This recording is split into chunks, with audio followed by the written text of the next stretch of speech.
معكم فتاة التلفاز لمرة أخرى.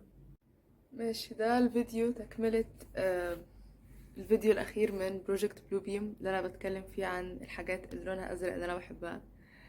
آم، لو افتكرت حاجة تانية لونها أزرق يعني ما اتقالتش في التلات فيديوهات دول هبقى أحطها في الديسكريبشن بتاع الفيديو ده، مش هعمل فيديو رابع. أنا لابسة أبيض. أنا أولا ماسكة التليفون فمحدش ياخذني من زاوية التصوير. لابسة أبيض علشان أنا عروسة البحر المتوسط. الفيديو ده كان المفروض اصوره على بحر، بس انا كسلت اروح اي مسطح مائي يعني. فاحنا هنصوره هنا عادي في الاوضه وهنتكلم فيه يعني. ماشي. أم، من ايدي هتوجعلي فالمره دي هحاول اختصر. ماشي، اول حاجه عايزه اتكلم فيها وهي ان انا واخده الزاويه دي، الباك جراوند يعني، علشان هنا في ورا صوت من ليرة. ايه بقى قصه صوت من ليرة؟ لما رحت، الحمد لله ربنا اكرمني، رحت السنه اللي فاتت مسطح مائي. وهناك كنت بصراحة الموضوع ليه قصة طويلة، أنا هحاول ما اختصرش عشان أنا عايزة أقولها بكل تفاصيلها يعني. آم، بجد متضايقة جدا من زاوية التصوير. المهم يعني إنه أنا لما روحت هناك، أنا عادة لما بنخش أي فندق يعني حد بيتشيك إن أو بيشوف المكان بيتظبط وهكذا. بس أنا بحب أتوه، فأنا يعني بحب حتة اللي هو أنا بمشي في المكان لحد ما رجلي توديني للبحر، من غير ما انا مثلا اروح الغرفة واطلع اشوف البحر فاعرف ان هو طريقه هنا او اسأل حد. فالمرة دي انا فضلت مشيت كده يعني، طلعت برا الجروب وهم زعقولي بعد كده. بس طلعت يعني وفضلت اتمشى، وهو كان المكان واسع قوي وكان يعني، وكأني كنت ماشية في حتة سحرية، وكان الجبال حوالينا. طبعا مش محتاجة اقول انا فين يعني، كنت في دهب باينة جدا. بس كنت حاسه انا يعني كنت في مره حكيت انه الجبال بتخليني احس انه دي متاهات، وان ده مكان سحري ممكن لو تتوه فيه ممكن تلاقي هناك فيه جحر زي جحر أليس ويوديك مكان سحري.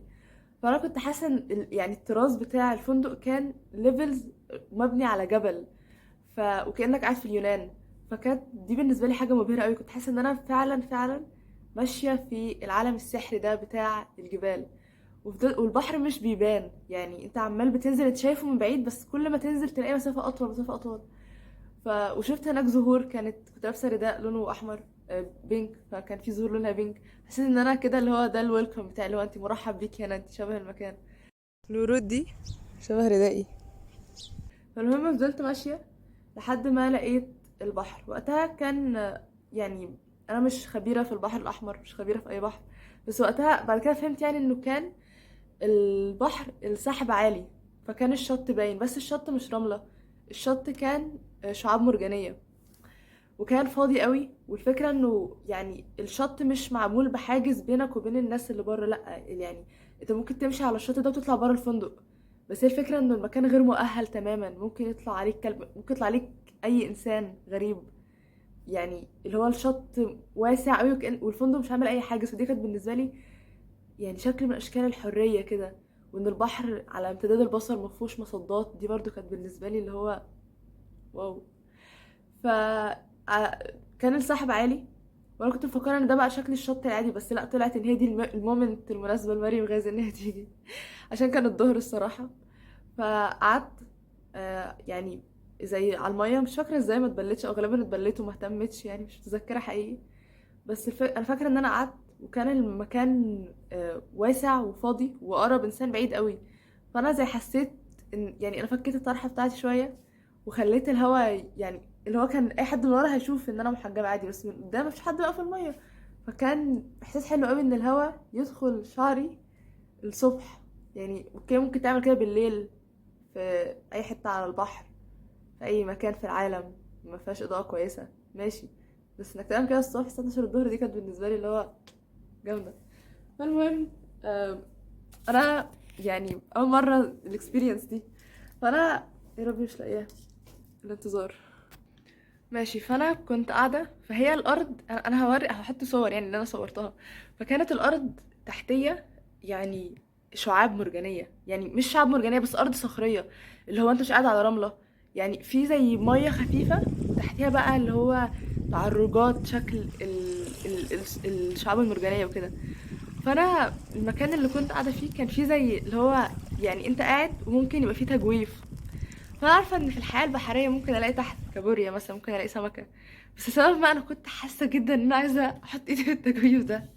ودي بالنسبه لي حاجه مجنونه. انا كنت خايفه، قلت طب لو مثلا في تعبان بحر، ما يعني ايه المانع ان يبقى في تعبان بحر في المكان ده ويروح مثلا عضد ايدي او كده. بس يعني انا كنت حاسه ان انا عايزه اعمل كده فعلا. فالمهم انا حطيت ايدي ولقيت حاجه ممكن انا مش فاكره الصراحه اذا كانت يعني اذا كانت الحاجه ممكن تتخلع ولا هي دخلت في صباعي على طول. بس عشان محدش يعني مش عارفه، احس ان بص حاجه ويرد جدا. بس انا ده خاتم. انا لقيته من الشعاب المرجانيه، ولا حسيت انه البحر اللي هو بيقول لي will you marry me، فاللي هو yes I do ولبسته. فكر ان هو خاتم صغنن، بس هو بجد السنه اللي فاتت كان بيخش في صباعي. انا السنه دي صباعي تخن. بس انا عايزه اوريهولكوا. يعني هو روش قوي لان انا فضلت ماسكاه منبهره بيه. يعني هو من هنا، انا هصوره صوره حلوه، بس هو من هنا بيبان كراون وكأنه كراون، ومن هنا شكل تاني للكراون، يعني تاج واقف مثلا. وهنا زي شكل السكارف ده، زي شكل الموجة. الشكل ده كان يعني الحياة بيكون فيها باترنز كتيرة قوي، شكل الموج، شكل تموجات الهواء. يعني الحياة لو انت ركزت فيها هتلاقي فيها باترنز في كل حاجة. فكرة ان انا يبقى في باترن في الخاتم شبه الباترن بتاع الحياة، او مثلا شبه الموج. بالذات برضو لما بتبقى مش عارفه ليه، بس في مصر لما ببص للسما بحس ان شكل النجوم واخد شكل الموجه. فبحس الفندق مثلا بيبقى دايما يعني في الديزاينات بتاعه الموجه في اي حاجه. فان هو يبقى الخاتم عليه موجه وكانه فعلا البحر. يعني انا صراحه خدتها بطريقه سنتيمنتال يعني. فاخدت الخاتم. انا قلت صراحه ان انا هلبسه كتير قوي، وكنت بلبسه وكان بيخنق الدم في صوابعي. بس كان بيعور الناس وانا بسلم عليهم، وخفت يضيع الصراحه، فبقيت بكيبت. بس هو موجود عندي يعني، وانا بدوكيمنت ان هو موجود عندي. ماشي، ده كان يوم الصبح. بالليل بقى مش ما اظنش نفس اليوم الصراحه، ممكن اليوم اللي بعديها او كده. برضو يعني الدنيا ضلمه، ودايما بيبقى في حاجه عندي. انا بحب البحر. في حاجه البحر بالليل بالذات، انك تقعد بقى تستنى الشمس تشرق وبعديها تروح عليك نومه. فدايما حد من صحابي او اهلي يقول لي خلاص تعالي يعني، اللي هو الشمس هتطلع حتى لو انت ما استنيتيهاش. يعني نفسي في مره بجد احضر الشروق. بقالي غالبا حضرته السنه دي، مش متذكره، بس دايما عندي في دماغي كده ان انا مش بحضره ابدا. انا عماله بعمل كده عشان البنات المخطوبه عشان اوريكم الخاتم. بس عرفت البحر المتوسط. ماشي، المهم يعني انا رحت بالليل.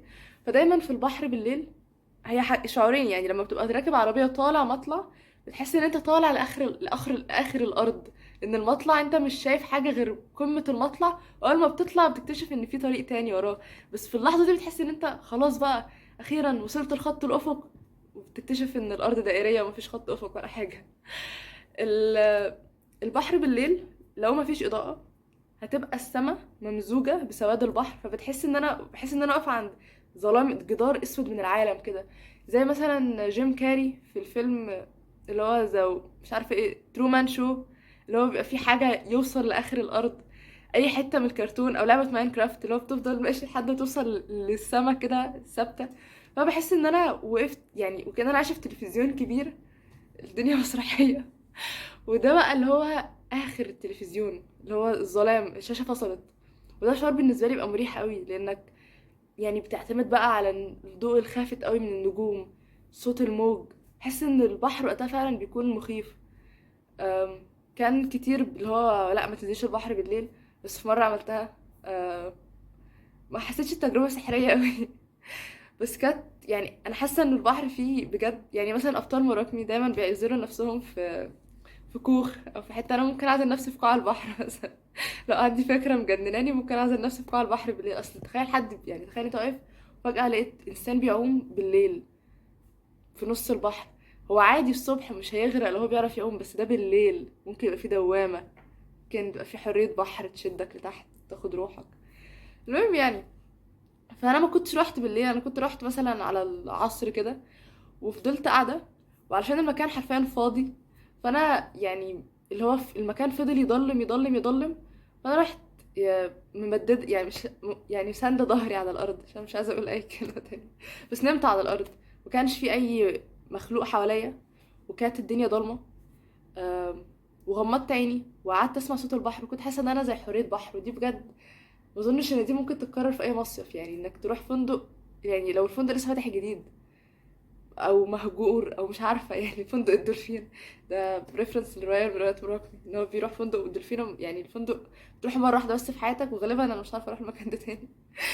بس هي كانت كده يعني، في عزله تامه مع البحر، سامع صوت الميه. كانت في زي صخره، والموج عمال يعلى ليها ويقرب ليها لان المد بيزيد، وانا زي اللي هو مفيش حد حواليا، فقعدت اغني وكاني حورية بحر فعلا. وده كان بجد ذكرى مميزة جدا يعني. انا دي الحاجات بقى اللي هي فعلا الاستمتاع بالحياة، الحمد لله.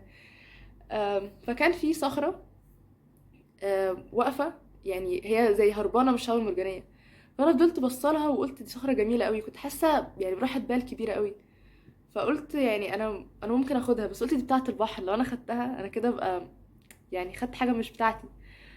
فقلت خلاص، هو المد بيزيد، لو المد زاد قوي وسحبها انا هسيبها، لو المد زاد وهي فضلت ثابته مكانها فهي خلاص كده عايزه تيجي معايا. ففضلت كده لحد ما خلاص بقى تعبت، كنت جوعت وحسيت يعني، ما كنتش معايا تليفون غالبا، مش فاكره والله، غالبا كان، لا كان معايا تليفون عشان قعدت اسجل المزيكا او الاصوات الاغاني اللي قعدت اغنيها يعني. ما غنيتش اغاني، اللي هو كنت بس لا لا لا كده يعني. أم، فخدتها. وبعديها لما رحت بيها بقى اوضه الفندق، يعني صديقتي اللي كانت معايا قالت لي ان هي خايفه منها قوي.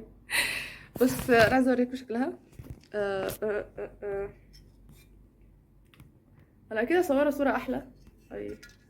بس يعني هي كانت، حد قال لي كمان اللي هو سيبيها في الشمس، علشان قريبتي قالت سيبيها في الشمس علشان مش هتقتل منى عاطف، عشان هي اللي قالت لي اسيبها في الشمس علشان الحاجات اللي فيها تموت يعني. بس الموضوع ليه قصة ديبر عن كده يعني، وهو اني في هذه السنة انا كنت بحس ان انا مش قادرة اوصل افكاري بطريقة كويسة، وانا مش عارفة اتكلم، الهوا بيختنق والكلمات بتختنق في حلقي، ما كنتش عارفة اعبر عن نفسي كويس، ما كنتش، كان بحس ان دايما في حاجز بيني وبين افكاري. ف انا مهووسة يعني قبلها كنت بحب اللي هو اوجه الكاميرا بتاعتي لاي نجمة في السماء واعرف دي اسمها ايه. فانا نوعا ما كان عندي تكهن بان مثلا ده مارس، اللي هو يعني ده المريخ عشان لون النجمة لونها احمر، نجمة قريبة من الارض فدي تبقى فينوس، اللي هو إلهة الجمال اللي كانوا بيعبدوها زمان، لا اله الا الله. جوبيتر مثلا اصفر وبعيد. كويكبة الجبار عارفة اجيبها من الحزام. فانا كنت قاعدة لما خدت لما خدت اسمها ايه دي الصخرة، وبصيت ورا لقيت في الجبال فينوس النجمة طالعة. فتخيلت وكأن فينوس كانت اللي هي فعلا ست جميلة، انا مش بقول اي حاجة محدش يكفرني، بقول مجرد ست جميلة اسمها فينوس واقفة على الجبل وبتشهد لحظة ولادة صوتي، اللي هو صوت من ليرة. ليه بقول صوت من ليرة؟ لاني متذكرة اني قبلها كنت يعني والد صديقتي اللي هي كانت خايفة من الصخرة، لما قعدت اتكلم، لما لقاني ببص في النجوم يعني، قال لي ان نجم كل واحد ليه نجمه فوق راسه. وقتها طنط قالت له اللي هو ما تضحكش عليها بتتقالش، بس هو كان وقتها يعني اللي هو ايوه، هو فعلا كل واحد ليه نجمه فوق راسه، لو هو ركز فيها قوي هيلاقيها. فانا لما كنت نايمه وبصيت قعدت دققت في نجمه كان يعني ضوءها خافت قوي، وعرفت ان هي اسمها ليرا، او الكويكبه بتاعتها اسمها ليرا. فقلت يعني زمان اللي كانوا الاغريق مش بيسموا اي حاجه كده اعتباطا يعني. فدورت على ليرا لقيت ان هي دي الست اللي كانت لما بتغني الكون كله بيسكت، حتى الصخور بتطرب لصوتها. فانا حسيت ان هو ده ميلاد صوتي يعني. انا برضه الصور دي اللي هو صوت انا كاتبه هنا صوت من ليرا، وكاتبه هنا نجمك فوق راسك، وهنا عامله شكل الكويكبه وعاملاها بشكل اطياف من اللون الازرق علشان البحر والسماء وهكذا يعني. ف انا حاسه ان يعني بعد الحادثه دي، بعد ما خدت الصخره بقى اللي هي دي الدليل على ان انا بقى ليا صوت، لان اليابانيين عندهم حته ان الصخور somehow يعني الهوا لما بيجوفها بشكل ما ده some sort of art، والفن بيبقى مجرد تعبير عن حاجه جوه الانسان. فانا قلت ايه المانع ان انا يبقى ليا الفلكلور بتاعي او الحاجه الخاصه بيا، يعني ما الانسان بيعيش مره واحده. ف حاسه ان هو ده الورك في ارت بتاعي، يعني الصخره اللي انا اللي هي اختارتني. آه، انا بجد يا جماعه مش مجنونه بس انا بجد عارفه لو حد سمع الكلام ده هيفكر ان انا مجنونه. المهم يعني ان هو نفس الحاجه بتاعت شعاب مرجانيه يعني. بس انا حسيت ان يعني الحاجات ممكن عادي تاخد مغزى ميتافيزيقي، يعني عادي، احنا ايه المشكله ان انا افكر بالطريقه دي؟ ايه المشكله ان افكر بالطريقه الخياليه دي؟ يعني ما حدش اتاذى يعني. فدي كانت قصة صوت من ليرة. تالت حاجة عايزة اقولها، وهي انه انا برضو السنة اللي فاتت انا مش متذكرة صراحة يعني، المهم انه في فترة ما السنة اللي فاتت، مش عايزة اقول انهي سنة عشان ما اوضحش نفسي. بس السنة اللي فاتت انا كنت شايفة ان انا مرتبطة جدا بالمية، ان انا فعلا حورية بحر آم، بشكل ما يعني، يمكن من قبلها كمان بكتير. ان انا مثلا لما ببقى غضبانة زي الشلال، ببكي زي المطر، ببقى سعيدة مثلا زي المطر، آه، ببقى بتيك اني شيب، اللي هو فليكسبل يعني في الاوضاع، اللي هو ببقى راكده لو الدنيا راكده، ولو الدنيا راكده فبيبدا يبقى في طحالب ويبقى في ووتر ليليز، يعني مش لازم الطحالب تبقى حاجه شريره. آم، حاسه انه كان عندي يعني كذا فكره عن الموضوع. فالمهم انا كنت عايزه اشتري، او بصراحه كنت مره ماشيه في مول وشفت السلسله دي. هي ما كانتش كده، هي كانت فضه، بس أنا وقتها يعني ما كنتش بعرف اللي هو اي حاجه انا عايزاها اشتريها على طول، مش عشان قصه فلوس، بس كانت افكار كده. فما اشتريتهاش يعني، وفضلت بقى الف عليها كتير قوي ان انا عايزه اشتريها، يعني الحاجه اللي انا عايزه اشتريها ومش بشتريها. ففي مره السنه دي يعني رحت معرض الزهور بنفس الدرس. يا جماعه الدرس ده انا حضرت بيه كل المناسبات الاجتماعيه في اسرتيني، فانا ان شاء الله هحضر بيه كل مناسبات صحابي وكل مناسباتي انا الشخصيه، يعني انا غالبا انا هتزوج بالدرس ده. أم، فالمهم لما رحت معرض الزهور دي كانت ريفيا يعني، لما رحت معرض الزهور لقيت السلسله دي بتتباع نفس الفص يعني. فقلت فبصيت لها برضو ما اشتريتهاش، انا قلت هو انا لحد امتى هفضل يعني ابص للحاجه اللي انا عايزه اشتريها وما اشتريهاش؟ فاشتريتها يعني، وبقيت برضو السلسله المميزه. نفسي صراحه البسها كل يوم، بس دي بتتقطع، الشكل ده بيتقطع يعني، فمش هلبسها كل يوم للاسف، عشان ما تتقطعش يعني. رابع حاجه في اللون، قصه اللون الازرق. الحاجات اللي انا بحبها لونها ازرق يعني، او ليها قصه معايا. ايوه ده بون جوخ ورا. اللوحه دي بتفكرني بشكل البحر، مش عارفه ليه، عشان شكل الموج وكده. وهي ان انا دايما بيبقى فيه في ايدي غويشه زرقاء، ايدي اليمين. وانا صغيره صديقتي العزيزه شهد كنت معاها في رحله للفيوم، وهناك اشترينا اساور لونها ازرق. وفضلت لابسه يعني الاساور دي ما كنتش لابساها كتير، بس جت سنه كده واللي هو انا بلبس السنه اللي فاتت برضه غالبا لبست الاساور دي كل يوم، يعني الاسوره الزرقاء دي كل يوم، الخرزات بتاعتها يعني، لدرجه ان هي اتقطعت اتفرطت. فانا رحت هوريكم الجدار، بس يعني عملت بيها وكأنها كل 3 خرزات جمعتهم في بعض، والشكل ده بيفكرني بشكل عناقيد العنب. هو مش العنب بس، اللي هو الباترن بتاع 3 دواير جمال جنب بعض، ممكن بقى تلاقيها في اي يعني ورك في ارت يعني.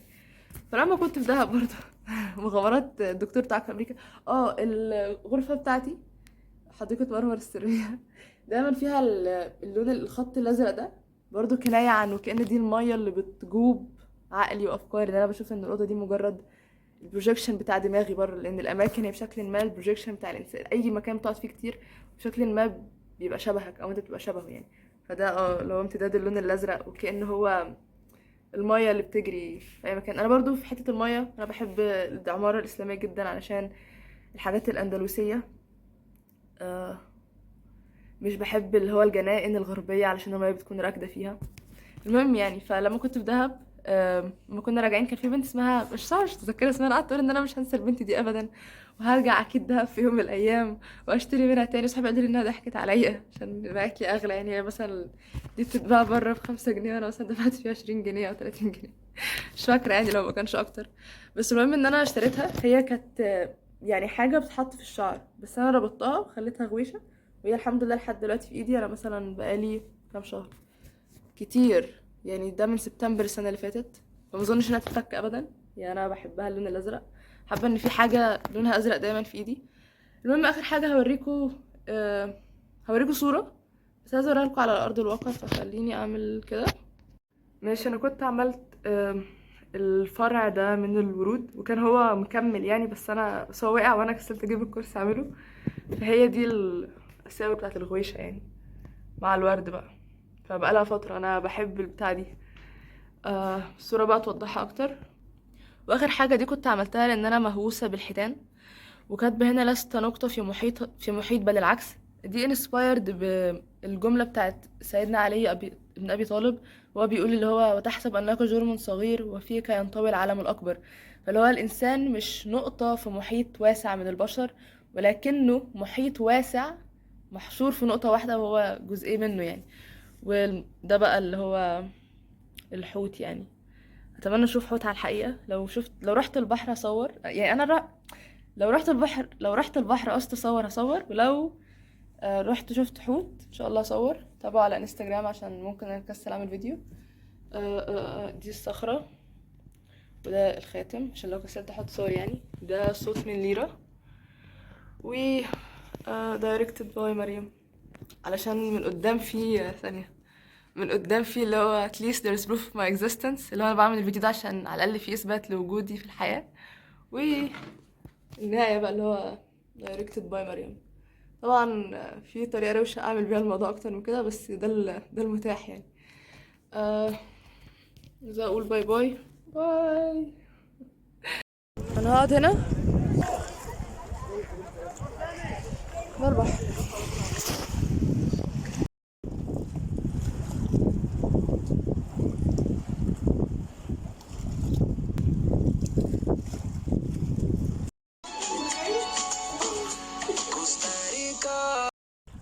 دي الجبال اللي الواحد يعديها عشان لازم يوصل لهنا.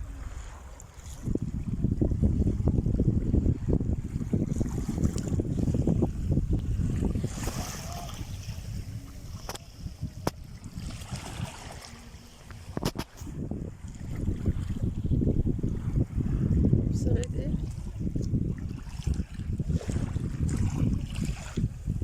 وانا اتجوزت البحر.